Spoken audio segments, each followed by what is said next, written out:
Hello બાળમિત્રો, મારું નામ છે ક્રિશા. આજે આપણે ધોરણ 8માં સેમ 2ના અભ્યાસક્રમની શરૂઆત કરીએ. અને મારી ચેનલને વધારેમાં વધારે લાઈક, શેર અને સબસ્ક્રાઈબ કરવાનું ના ભૂલશો અને બીજા મિત્રોને શેર કરજો, જેથી તે પણ અલંકાર સ્વાધ્યાય પોથીનો વિડીયો જોઈ શકે. તો ચાલો બાળમિત્રો, આજે આપણે ધોરણ 8માં વિષય વિજ્ઞાનના અભ્યાસક્રમની શરૂઆત કરીએ. પાઠ છે 15 અને આપણે અભ્યાસક્રમ પ્રમાણે જોઈએ તો 12મો છે. કેટલીક કુદરતી ઘટનાઓ. તેમાં પ્રશ્ન નંબર 1 વિકલ્પો. પહેલામાં બી, બીજામાં બી, ત્રીજામાં સી, ચોથામાં સી, પાંચમામાં આવશે બી. પ્રશ્ન 2 ખાલી જગ્યા પૂરો. પહેલામાં બે, બીજામાં ઇલેક્ટ્રોસ્કોપ, ત્રીજામાં પૂર, ચોથામાં 7 થી વધુ, પાંચમામાં સિસ્મોગ્રાફ અને છઠ્ઠામાં વધુ. પ્રશ્ન 3 ખરા ખોટા. પહેલામાં આવશે ખોટું, બીજામાં ખરું, ત્રીજામાં ખોટું, ચોથામાં ખોટું, પાંચમામાં ખરું, છઠ્ઠામાં ખરું, સાતમામાં ખરું ને આઠમામાં ખોટું. પ્રશ્ન 4 એક વાક્યમાં જવાબ લખો.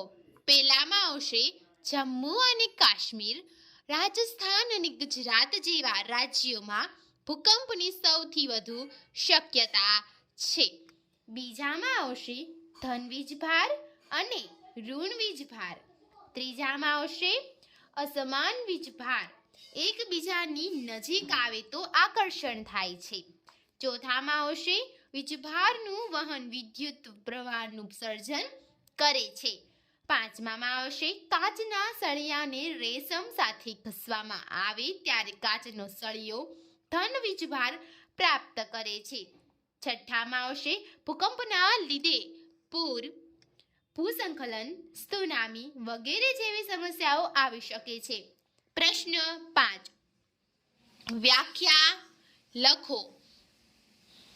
પહેલામાં આવશે વીજભારિત પદાર્થથી પૃથ્વીમાં વીજભારના વહનની ક્રિયાને અર્થિંગ કહે છે. બીજામાં આવશે પૃથ્વીનું અચાનક હલવું કે ધ્રુજવું તે ભૂકંપ છે. ત્રીજામાં આવશે પ્લેટોની ધાર પર ભૂકંપ થઈ શકે તેવા સૌથી નબળા વિસ્તારો છે તેને સિસ્મિક ઝોન કહે છે. ચોથામાં આવશે ભૂકંપની તીવ્રતાના મૂલ્યને માપક્રમ પર દેખાડતા એકમને રિક્ટર સ્કેલ કહે છે. પ્રશ્ન 6 3-4 વાક્યમાં જવાબ લખો. પહેલામાં આવશે ભૂકંપની વિનાશકતાને રિક્ટર સ્કેલ માપક્રમ વડે માપી શકાય છે. કોઈ ભૂકંપની સ્કેલ પર તીવ્રતા 3 હોય તો સિસ્મોગ્રાફ વડે પણ નોંધી શકાય છે. બીજામાં આવશે કોઈ ભૂકંપની સ્કેલ પર તીવ્રતા 3 હોય તો તે ભૂકંપ વિનાશકારી હોતો નથી. 3 થી વધુ તીવ્રતાવાળા ભૂકંપ ખૂબ જ વિનાશ સર્જી શકે છે. 3 અથવા 3 થી ઓછા તીવ્રતા ધરાવતા ભૂકંપ ઓછું નુકસાન પહોંચાડે છે. ત્રીજામાં આવશે 1 કાર કે બસમાં મુસાફરી કરતા હોવ તો વાહનોના બારી બારણા બંધ કરવા. બીજું વીજળી અને ગાજવીજ વખતે બહાર હોઈએ તો ઘરમાં કે ઇમારતની નીચે આશ્રય લેવો. ત્રીજું બહાર ફરવા જઈએ તો નીચા વૃક્ષની નીચે આશ્રય લેવો. ચોથામાં આવશે 1 કરી લખવાનું છે ખુલ્લા સ્થળ કે મેદાન પર જવું. 2 ઇમારતો, વૃક્ષો તથા વિદ્યુતની લાઈનો નીચે આશ્રય ન લેવો. ત્રીજું જો વાહનમાં મુસાફરી કરતા હોવ તો વાહન તરત જ ખુલ્લા સ્થળ પર લઈ જવું.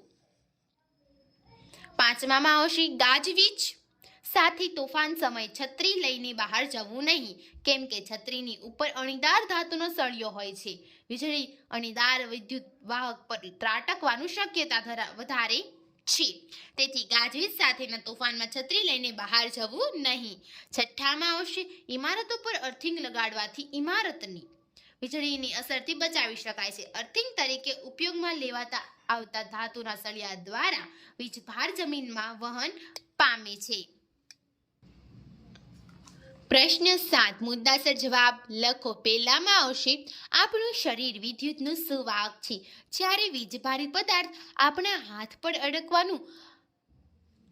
અડકવામાં આવે છે ત્યારે વીજભારિત પદાર્થને વીજભાર શરીરમાંથી પસાર થઈને ચાલ્યો જાય છે. તેથી વીજભારિત પદાર્થને આપણા આ હાથ વડે અડવાથી વીજભાર દૂર થાય છે. બીજામાં આવશે કારણ કે ફુગ્ગા બધા સરખા પદાર્થના બનેલા હોય છે, તેથી બંને ફુગ્ગા પાસે સરખા વીજભાર હોવાથી તે આકર્ષે છે. કારણ કે બંને ફુગ્ગા પાસે સમાન ધ્રુવ હોય છે, પરંતુ વીજભારિત ફુગ્ગો પાસે વીજભારિત વિહીન ફુગ્ગો નજીક લાવવામાં આવે તો બંને આકર્ષે છે. કારણ કે બંને ફુગ્ગા પર સમાન વીજભાર ન હોવાથી વીજભારિત ફુગ્ગો અને વીજભારિત વિહીન ફુગ્ગો આકર્ષે છે. ત્રીજામાં આવશે પદાર્થ પર વીજભાર છે કે નહીં તે જાણવા માટે સાદા ઇલેક્ટ્રોસ્કોપ નામના સાધનનો ઉપયોગ થાય છે, જેનો અહીંયા આપણે ચિત્ર દોરેલું છે ઇલેક્ટ્રોસ્કોપનું. આકૃતિમાં દર્શાવ્યા પ્રમાણે આ સાધનની રચના હોય છે. હવે આ રીતે એની રચના હોય છે. જો રિફિલ પેપર ક્લિપને અડાડતા પટ્ટીઓ પહોળી ન થતી હોય તેમાં વીજભાર નથી તેવું કહેવાય છે, પરંતુ જો પદાર્થને અડાડતા પટ્ટીઓ પહોળી થાય છે તો તેમાં વીજભાર છે તેવું કહેવાય છે. ચોથામાં આવશે વીજળી સાથે સુરક્ષા માટે. જો તમે ઘરની બહાર હોવ તો આજુબાજુ કોઈ ઇમારત ન હોય તો નીચા વૃક્ષ નીચે જ આશ્રય લેવો, અથવા ખુલ્લા મેદાનમાં હોવ તો ઉભળક બેસી જવું. જો તમે ઘરની અંદર હોવ તો ટીવી, કોમ્પ્યુટર જેવા વીજળીથી ચાલતા સાધનોના પ્લગ કાઢી નાખવા જોઈએ. વીજળીએ ટેલિફોન વાયરો, વિદ્યુત વાયરો અને ધાતુની પાઇપ પર ત્રાટકી શકે છે, તેથી દૂર રહેવું જોઈએ. પાંચમામાં આવશે ખુલ્લા વાહનો જેવા કે મોટરસાયકલ, ટ્રેક્ટર, બાંધકામ ચાલતું હોય તે સ્થળ, ખુલ્લી ગાડીઓ સુરક્ષિત નથી. ખુલ્લા મેદાનો, ઊંચા વૃક્ષો, બગીચાના છાપરા તથા છજા કાઢેલા સ્થળો વીજળીના આંચકાથી આપણે બચાવતા નથી. ગાજવીજ સાથે તોફાન દરમિયાન છત્રી સાથે લઈ જવી નહીં. થાંભલાઓ કે ધાતુના પદાર્થોની નજીક રહેવું જોઈએ નહીં. મેદાન પર આડા પડવું નહીં, ઉભડક બેસી જવું. છઠ્ઠામાં આવશે પૃથ્વીનું અચાનક હલવું કે ખસવું. ભૂકંપ છે. પૃથ્વીનું સૌથી બહારનું પડ સળંગ નથી, તે ટુકડાઓમાં વિભાજિત થયેલું છે. તે દરેક ટુકડાને પ્લેટ કહે છે. આ પ્લેટો સતત ગતિમાં હોય છે.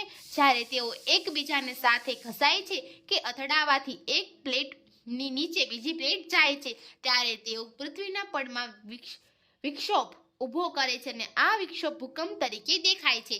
સાતમામાં આવશે જો તમે ઘરે હોવ તો એક કરીને ટેબલ નીચે આશ્રય લેવો. ધ્રુજારી બંધ થાય ત્યાં સુધી જગ્યાએ જ રહો. બીજું, તમારી પર પડે શકે તેવી ઊંચી અને ભારે વસ્તુ દૂર રહેવું. ત્રીજું, તકિયાથી માથાનું રક્ષણ કરો. જો તમે બહાર હોવ તો એક ઇમારત, વિદ્યુત લાઇનથી દૂર રહેવું. બીજું, તમે મોટર કે બસમાં હોવ તો બહાર ન જાઓ, ધીમા સ્થળે જતા રહો. પ્રશ્ન 8 વૈજ્ઞાનિક કારણ આપી સમજાવો. પહેલામાં આવશે આપણું શરીર વિદ્યુતનું શું વાહક છે. જ્યારે વીજભારિત પદાર્થને આપણે હાથ વડે અડકવામાં આવે છે ત્યારે વીજભારિત પદાર્થને વીજભાર આપણા શરીરમાંથી પસાર થઈને જમીનમાં ચાલ્યો જાય છે. તેથી વીજભારિત પદાર્થને આપણે હાથ વડે અડકવાથી તેનો વીજભાર જાય છે. બીજામાં આવશે ઇમારતો પર અર્થિંગ લગાડવાથી ઇમારતોની વીજળીની અસરથી બચાવી શકાય છે. અર્થિંગ તરીકે ઉપયોગમાં લેવામાં આવતા ધાતુના સળિયા દ્વારા વીજભાર જમીનમાં વહન પામે છે. Project work. ભૂકંપ સલામત માળખું તૈયાર કરવા શું શું ધ્યાનમાં રાખવું જોઈએ તેની યાદી તૈયાર કરો. એમ આપણે જોઈએ ભૂકંપ સલામત હોય તેવા માળખા ઊભા કરવા એ સલાહભર્યું છે. પહેલો મુદ્દો, યોગ્ય આર્કિટેક્ટ્સ અને માળખા માટે ખાસ એન્જિનિયરનો સંપર્ક કરો. બીજો મુદ્દો, ઉચ્ચ સિસ્મિક વિસ્તારોમાં ભારે બાંધકામ મટીરિયલને બદલે માટી અને લાકડાનો ઉપયોગ વધુ સારો છે. છાપરાઓને બને તેટલા હળવા રાખવા જોઈએ. કદાચ જો માળખું પડી ભાંગી તો મોટું નુકસાન ન થાય. ત્રીજો મુદ્દો, કબાટ અને છાજલીઓ દિવાલ સાથે લગાડેલા હોય તો સારું પેડ જેથી તે સરળતાથી પડી ન જાય. ચોથો મુદ્દો, જ્યારે દિવાલ, ઘડિયાળ, ફોટો ફ્રેમ કે પાણીના ગીઝરો લટકાડો ત્યારે ધ્યાન રાખો કે ભૂકંપ આવે ત્યારે તે લોકો ઉપર ન પડે. પાંચમો મુદ્દો, કેટલીક ઇમારતોમાં ભૂકંપ સમયે આગ લાગે છે, માટે જરૂરી છે કે બધી ઇમારતોને, ખાસ કરીને ઊંચી ઇમારતોમાં અગ્નિશામક ચાલુ સ્થિતિમાં હોય. કેન્દ્રીય ઇમારત સંશોધન કેન્દ્ર રૂરકીમાં ભૂકંપ અવરોધક ઇમારતો કઈ રીતે તૈયાર કરવી તેના પર કાર્ય થયું છે.